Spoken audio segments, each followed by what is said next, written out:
Despite the worldwide success of social media, to connect with interesting creative professionals in a trust and mutually beneficial way is still a very troublesome endeavor.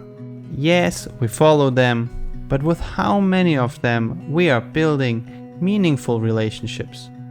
We believe that the root of this problem is mostly connected with the hidden obligation to fulfill an acquaintance request without knowing enough about that person. Every weirdo introduced to a network can badly fire back on the introducing person's credibility. Therefore, young creatives have to smile and small talk with potentially influential people to gain their trust. This drama is annoying to creatives and influential people, vice versa. It is time-consuming, dishonest in its intentions, and often leads to nowhere.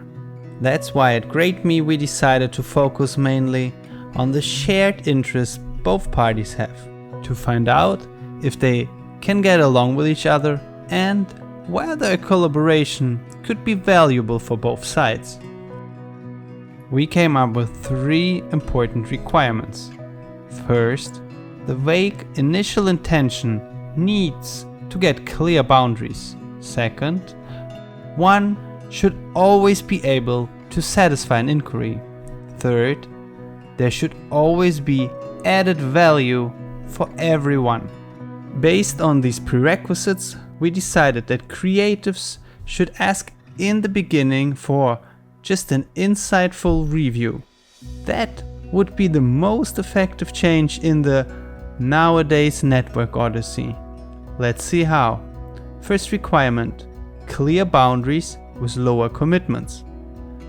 There is now a clear limit to what the other wants from you. The creative wants an honest review, nothing more for now. That meets requirement number 2, to satisfy an inquiry with added value. You can always give someone feedback.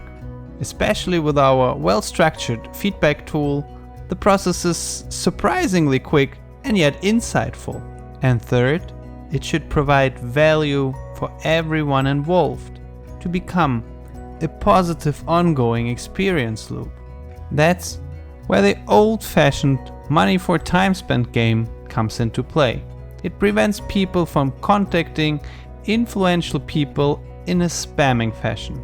But it also forces the reviewer to put their time and knowledge behind a feedback request.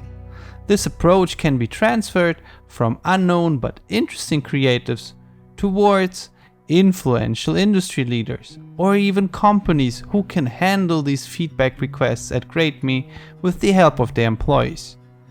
The transparency about the feedback satisfaction of the creatives and the payments will put these reviewers into a position to fulfill the review inquiries in a qualified manner.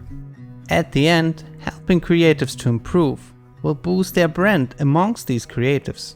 And because they can get paid for this teaching time, small teams can expand their hiring efforts and be sure not to miss talented new creatives. On top of having now a process to find creatively matching artists, the feedback process itself and the creatives' reactions in follow-up conversations will give companies a better understanding if these creatives are also a cultural fit, aligning with the company's values and the team's chemistry. From now on, introducing oneself to an interesting creative or a company will be a beneficial approach for both sides. The companies can quickly find talented creatives while covering their expenses, and creatives are getting qualitative advice on how to improve their artworks. If more comes out of a feedback request, it's a great bonus from which both sides would benefit long term. If not, all sides are still satisfied. In the next video, we keep showing you how a low entry level towards teaching could help to get a lot of creatives to increase their income and make their own artwork quality increase at the same time.